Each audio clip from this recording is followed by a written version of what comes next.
அச்சம் முருகவேள் விழாவணப்பாம் என்று பேசப்பட்ட அந்த நாமத்தில் மருவி வந்த நாமாதான் முருகன் என்கின்ற நாமா.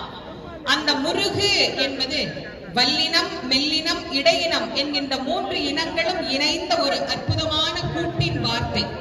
தமிழிலே த, மீ, இல் என்கின்ற 3 எழுத்தும் வல்லினம், மெல்லினம், இடையினம் என்கின்ற 3 இனங்களையும் அமைக்கப்பட்டிருக்கிறது.